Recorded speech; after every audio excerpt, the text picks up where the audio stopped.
Depressão, ansiedade e estresse ocupam o terceiro lugar na lista das doenças que mais afastam o trabalhador do emprego por mais de 15 dias.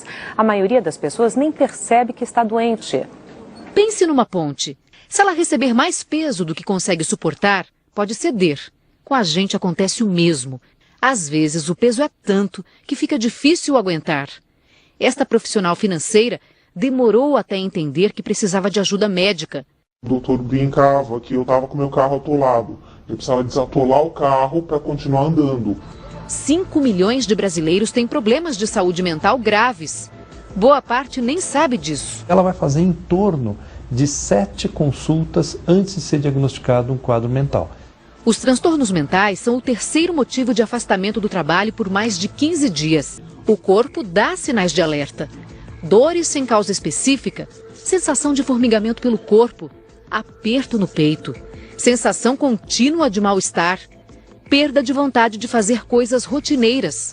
Você pode ter mãos frias, formigamentos, você começa a ter dificuldade para dormir, você começa a ter dificuldade de relacionamento. As pessoas que têm um estresse contínuo, ela está sujeita a ter qualquer tipo de doença, principalmente as doenças cardiovasculares. O que nós podemos perceber no judiciário trabalhista, que o volume de transtornos mentais relacionados ao trabalho, doenças neurológicas relacionadas ao trabalho, ou doenças em geral, tem aumentado bastante, especialmente por essa conduta febril, a produtividade acelerada, essa competitividade intensa. A pesquisa mais expressiva que nós temos em nível nacional é a da Previdência Social. Abate de aves, suínos, pequenos animais, perplexos nervosos, síndrome do carpo. O excesso de risco é de 743%. O excesso de risco. Atualmente, os empregados estão trabalhando mais do que trabalhavam há 30 anos. As empresas reduziram seus quadros de funcionários. Onde antes havia 2 ou 3, hoje existe 1. O efeito de tudo isso é óbvio: o cansaço. Não apenas físico, mas também mental. E aí eu comecei a me sentir extremamente cansado, depressivo, a minha autoestima no chão. Minha esposa dizia que eu estava muito estúpido.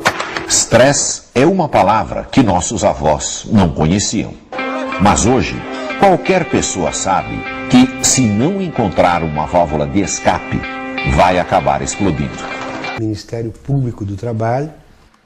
Em outubro, novembro de 2009, nós começamos a formatar uma experiência que propusemos às empresas no sentido de implantação gradativa e monitorada do método OCRA, sistema de pausas durante a jornada de trabalho para a recuperação dos trabalhadores.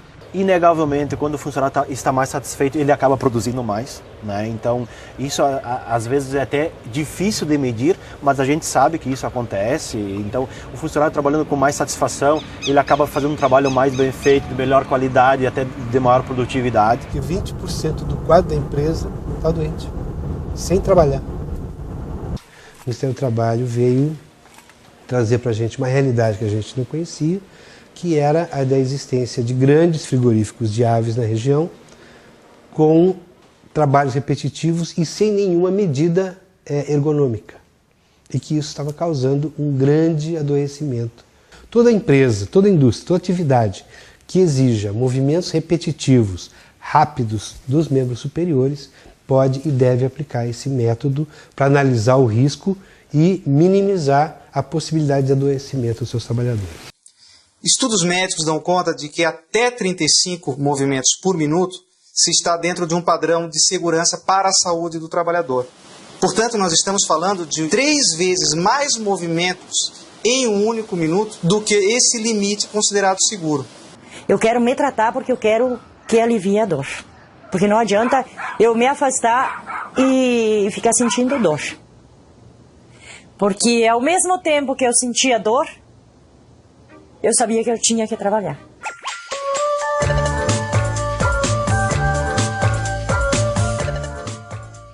O PLR System está baseado na teoria da escala global.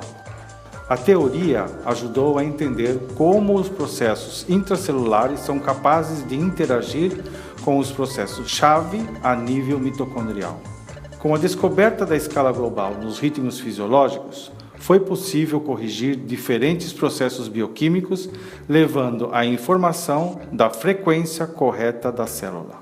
Efeitos positivos como alívio da dor e melhora dos processos de cicatrização foram constatados. O nosso organismo é muito complexo e tem muitas possibilidades de se reparar. Nós precisamos apenas aprender como ativar esses processos. Hoje, temos muitas indicações que mostram que as células vivas se comunicam via luz. Além disso, a luz é importante para a regulação dos processos bioquímicos. Os sistemas biológicos usam a luz para a transmissão de informações. Isso significa que podemos usá-la para a correção de processos bioquímicos violados. Esta luz deve conter algumas informações que lembram os processos bioquímicos sobre o seu ritmo correto. Esta influência não é invasiva, apenas informativa. É importante compreender que a luz não é responsável pela cura. A luz apenas é responsável por informar os processos bioquímicos nas células vivas sobre a correta duração dos ciclos bioquímicos no organismo. Esses processos recebem esta informação pela luz. São muito inteligentes e podem se curar, podem mudar e corrigir a duração dos ciclos bioquímicos. Como consequência, o tecido, os órgãos e o organismo completo vai se curar. Este conceito é inovador.